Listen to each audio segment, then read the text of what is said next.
سامعین محترم، رسول اللہ صلی اللہ علیہ وبارک وسلم سرکار کی خوبصورت محفل سجی ہوئی ہے۔ اصحاب صفہ آپ کی قربت میں جلوہ گر ہیں۔ رسول اکرم نور مجسم رحمت دو عالم صلی اللہ علیہ وسلم سرکار تشریف فرما ہے۔ ایک صحابی نے عرض کی، یا رسول اللہ فداک ابی و امی، ہمارے ماں باپ آپ کے قدموں پر قربان ہو جائیں، یہ فرمائیں کہ پچھلی قوموں کے واقعات کیا ہیں، عجائبات کیا ہیں، ان کے زندگی کے اصول کیا ہیں، گزرنے کے طور طریقے کیا ہیں، اور عبادت الہیہ میں وہ کتنا مقام پاتے تھے، ان میں سے کسی کا ذکر فرما دیجئے، ہمارے قلوب کو ٹھنڈک پہنچا دیجئے کہ رسول اکرم نور مجسم رحمت دو عالم صلی اللہ علیہ وبارک وسلم سرکار نے فرمایا، اے میرے صحابہ، پچھلی قوموں میں جوان ایسے بھی تھے جو عابد تھے، زاہد تھے، متقی تھے، پرہیزگار تھے، نیکوکار تھے، زہد و تقوی میں کمال درجے پر فیض تھے، اور اللہ کا خوف دل و دماغ میں سما کر رکھا کرتے تھے، اللہ کا ڈر دل میں بسا کر رکھتے تھے۔ رسول اکرم نور مجسم رحمت دو عالم صلی اللہ علیہ وسلم سرکار نے اپنی اصحاب کو فرمایا، اے میرے صحابہ، تین ایسے شخص تھے جو سفر کر رہے تھے، سفر کرتے کرتے رات کا وقت قریب ہوا، دائیں بائیں کوئی آبادی نہ پائی اور کسی انسان کو نہ دیکھا، کوئی گھر موجود نہ تھے، جو اس ٹائم اس وقت اب اس دور کے اندر بڑے بڑے محلات ہیں، بڑے بڑے انسان ہیں، کھانے پینے میں ہر طرح کی عیش و عشرت موجود ہے، ہر طرح کی فراوانی موجود ہے، ہر طرح کی سہولت دستیاب ہے، ہر طرح کے چیزیں دستیاب ہیں۔ اس وقت جو چیز حاصل کرنی ہوتی تھی، دور دراز کے سفر تھے اور قلیل گھر تھے، اور چیدہ چیدہ لوگ دنیا کے اندر اپنے کاروبار میں مصروف تھے،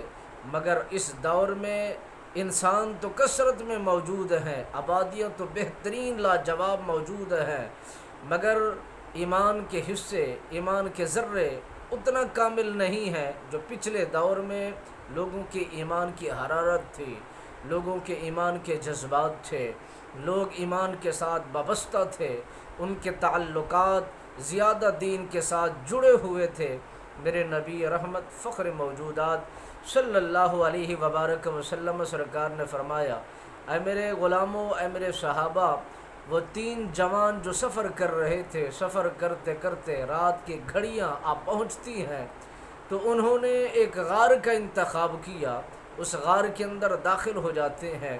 تو جب رات کا کچھ حصہ گزر جاتا ہے، کچھ حصہ بقیہ موجود ہے، تو انہوں نے یہی سوچا کہ یہیں رات گزاریں گے، صبح اٹھ کر اپنی اپنی منزلوں کی طرف رواں دواں ہو جائیں گے۔ تو رات جب گزرنا شروع ہو جاتی ہے، کچھ لمحے گزر گئے، کچھ لمحے باقی ہیں، تو کیا دیکھتے ہیں، پہاڑ سے ایک پتھر کی چٹان ٹوٹی اور اس غار کے منہ پر آ کر گر گئی۔ جب انہوں نے اس عجیب و غریب پس منظر کو دیکھا، بڑے تعجب میں ہو گئے، بڑے پریشان ہوئے اور زور آزمائی کی، ایک دوسرے سے بڑھ کر زور لگایا تاکہ اس غار کے منہ سے یہ پتھر ہٹ جائے اور ہمیں خلاصی حاصل ہو جائے، ہم یہاں سے روانہ ہو کر اپنی منازل کی طرف رواں دواں ہو جائیں۔ جب انہوں نے زور لگا کر کوششیں کر لی تو وہ پتھر ہٹنے کو تیار نہیں ہے، تو آپس میں بیٹھ کر انہوں نے ایسی باتیں سوچنا شروع کر دی، تین جوان ہیں، اگر ہم میں سے کسی نے جو نیک اعمال میں اور نیک کردار میں جو ہم سے زیادہ افضل ہے، وہ اللہ کی بارگاہ میں کوئی وسیلہ پیش کرے، اللہ کی دربار بے کس پناہ کے اندر اپنی عرض و گزاری ظاہر کرے، اور اگر اس نے اچھے اعمال کیے ہیں تو رب لم یزل کی بارگاہ بے کس پناہ کے اندر فریاد گو ہو، اللہ اس کی اس دعا کی بدولت کرم نوازی فرما دے تو اللہ کے علاوہ اب ہماری مدد کرنے کو کوئی آ نہیں سکتا۔ ہم غار کے اندر بند ہے، اس کا منہ بند ہے، کسی کو کیا خبر کہ ہم کہاں پر موجود ہیں؟ ہماری آہ و پکار کون سنے گا؟ ہماری آہ و پکار کو کون پہنچے گا؟ تو ایک جوان آگے کھڑا ہوتا ہے، اپنی آرزو خدا کی بارگاہ بے کس پناہ کے اندر فریاد کرتا ہے، مولا کریم اے قادر مطلق، اے قادر کریم، میں تیرا بندہ، میں تیرا ہی بندہ ہوں، تیری ہی عبادت کرتا ہوں، تجھ ہی سے مدد مانگتا ہوں۔ میں اس انداز میں تھا کہ میرے والد گرامی بڑھاپے کے عالم میں ہے، میں بکریوں کا ریوڑ چراتا ہوں، جنگلات میں تشریف لے جاتا ہوں، جنگلات کا سفر کر جاتا ہوں، وہاں جا کر بکریاں چرانے کے بعد شام کی لمحوں میں لوٹ کر اس بکریوں کا دودھ نکال کر ان میں میں روٹیوں کو اس دودھ کے اندر رکھ دیتا ہوں، اور پھر جب وہ روٹیاں دودھ کے اندر بن جاتی ہیں، بہترین نرم ہو جاتی ہیں، وہی روٹیاں میں اپنے والد صاحب کو، والدہ صاحبہ کو کھلاتا ہوں، انہی کی خدمت کرتا ہوں۔ جب یہ خدمت سر انجام کو پے تکمیل تک پہنچتی ہے تو جنگلات کی طرف پھر روانہ ہو جاتا ہوں، لکڑیوں کو توڑتا ہوں۔ جب لکڑیاں توڑ دی جاتی ہیں، وہی بازار کی طرف، وہی لوگوں کی ہجوم کی طرف لے جاتا ہوں، وہاں جا کر انہیں بیچتا ہوں، بیچ کر جو درہم دینار ملتے ہیں وہی لا کر وہی اسی سے اپنے گھر کا سرکر چلاتا ہوں، گزر اوقات کرتا ہوں، اسی سے کھانا تیار کرتا ہوں، اپنے والدین کو کھلاتا ہوں، یہی خدمت کرتا ہوں۔ ایک رات ایسی آئی جو میرے آنے میں تاخیر ہو گئی، میں نے جو روٹیاں دودھ کے اندر رکھی ہوئی تھی، میں جب لا کر اپنے والد والدہ کی خدمت میں لاتا ہوں تو دیکھتا ہوں والد کی بھی آنکھ لگ چکی ہے، والدہ مکرمہ کی بھی آنکھ لگ چکی ہے۔ اب دل کا مفتی تکرار کر رہا تھا،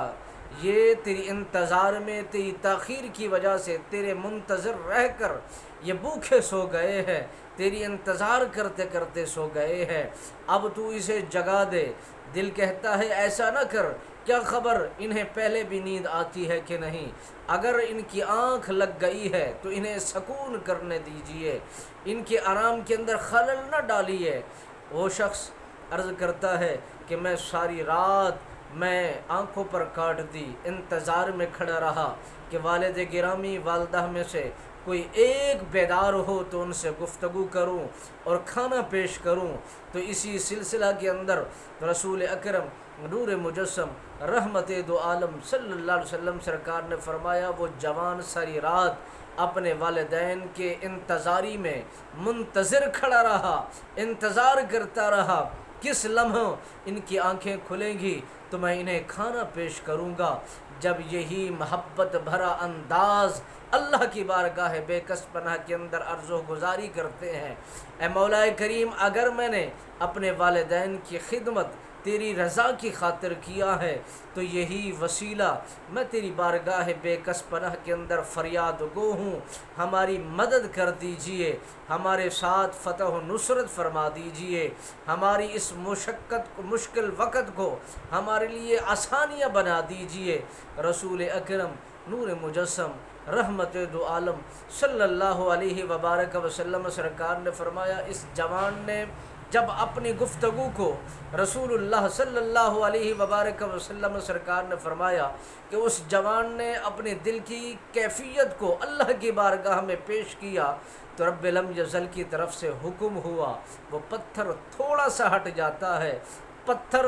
دور تھوڑا سا نکل جاتا ہے، باہر کی شعاعیں، باہر کی روشنیاں اس غار کے اندر شامل ہونا شروع ہو جاتی ہیں۔